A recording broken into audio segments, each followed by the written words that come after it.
No Jacarezinho, eu tava comentando no meu podcast. A polícia chegou. Vamos falar sobre o Jacarezinho? Bora. Esse é um assunto que eu queria falar Fica bastante. à vontade.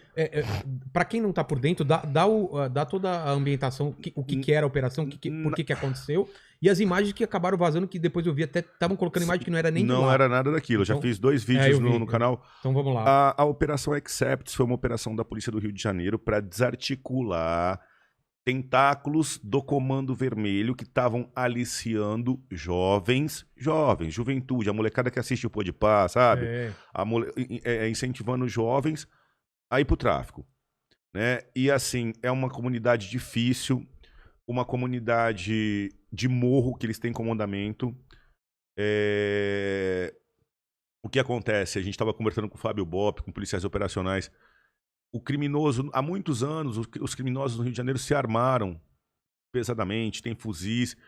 E quando o traficante, o chefão, ele dá um fuzil na mão de um criminoso da favela para segurar o crime, para lutar pelo lado do mal, aquele cara não pode segurar um fuzil e fugir.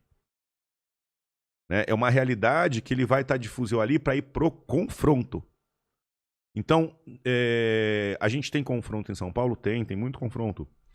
Mas, assim, os confrontos em São Paulo... Se eu for em umas comunidades de São Paulo, eu nunca ouvi falar de ter 5, 10 caras de fuzil. Cada fuzil tem 30 cartuchos, Léo. Caramba, cara. 30. 6 fuzis tem 180 tiros. Nossa.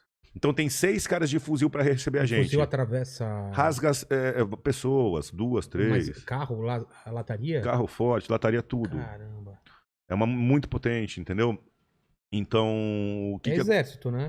Arma militar. Arma militar. Então, assim, no Jacarezinho, logo que eles chegaram, a Polícia do Rio tem um carro blindado, que é pra subir morro, o Caveirão. Já apareceu em filmes e tal? Já. Eles chegaram, um policial saiu do Caveirão. Quando o policial saiu do Caveirão, ele tomou um tiro na cabeça. Caralho. A ocorrência começou porque ele teve que sair do Caveirão porque tinha barricadas, não dava pra subir. E os caras já esperando... Com o tiro amarrado. Então, você pega, monta a barricada, isso chama-se emboscada. Você pega e coloca 2 barricadas aqui, fica numa posição, você já deixa o tiro marcado, mas você ajusta o tiro ali. Porque já sabe que... O carro vai parar ali. É um lugar estreito. Isso. Então, assim, é uma operação que começou com a execução de um policial. Caralho. E aí, você analisando o armamento que foi pego, a quantidade de... foram pistolas, 12, granada. Granada os caras usaram? Granada. Não, foi apreendido granada, submetralhadora, 12 pistolas, muitas armas. Então, nessa situação, a polícia tá ali para fazer valer a lei. A polícia tá ali para tirar a molecada da mão do tráfico. E a polícia que é o Estado, que somos nós.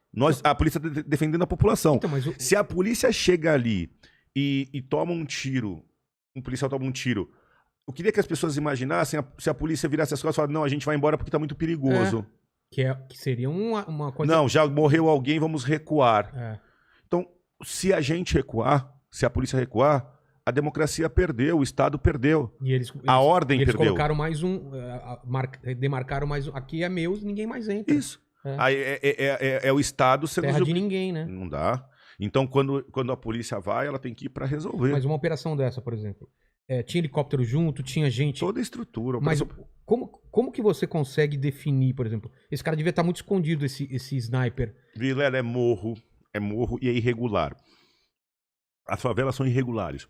Quando você pensa aqui num bairro, você tem as ruas paralelas e as... né? Exatamente, uma casa do lado da outra. É uma coisa toda... Você não sabe. E eles conhecem o território que nem a palma da mão. Eles sabem onde cada viela e cada beco vai chegar. Se o beco é um beco sem saída ou não. Qual casa que ele pode se esconder, Qual casa ele pode se esconder ou não. Eles têm todo esse controle. Tem um armamento pesado de guerra. Sabem usar a arma, senão não acertavam um tiro na cabeça. A distância. Né? E eles não recuam. A polícia do Rio de Janeiro vive uma situação sui generis. A gente tem dificuldade em São Paulo? Tem. A gente tem aqui quadrilhas do Novo Cangaço, essas quadrilhas de rouba-banco, você já viu? Claro. Invade a cidade. Quando você vai prender uma quadrilha dessa, tem 4, 5 caras armados de fuzil. Mas você estudou, planejou, você sabe que tá indo pegar os caras do rouba-banco. Você tá indo focado. No Rio de Janeiro, você vai sair para fazer uma operação para prender alguns, cumprir uns mandados e desarticular uma favela, você não sabe se você vai ser recebido por tiro de fuzil e de quantas pessoas. E a polícia do Rio só faz eles recuarem avançando o território, tendo que ir de baixo para cima. Eles estão em posição privilegiada. Privilegiada. Né? As posições militares para manter território são sempre altas. Você vê castelos sempre em cima de montanha. Sempre em cima de montanha. Chama comandamento. Posição de comandamento. Você vê na Segunda Guerra também, quando os nazistas eles ficavam em cima também, esperando a galera. Sempre. Porque é muito mais fácil, né? Isso. E quem tá na defesa, às vezes tem menos efetivo de quem tá atacando, tem que atacar com 3, 4 para 1 de efetivo, para subir. Exatamente. Porque a posição defensiva te dá muita vantagem. Você precisa de menos pessoas. Você tá vendo que a gente tá falando a gente tá usando exemplos de guerra. Exatamente. Estamos usando exemplos de guerra para explicar uma ocorrência policial no Rio de Janeiro.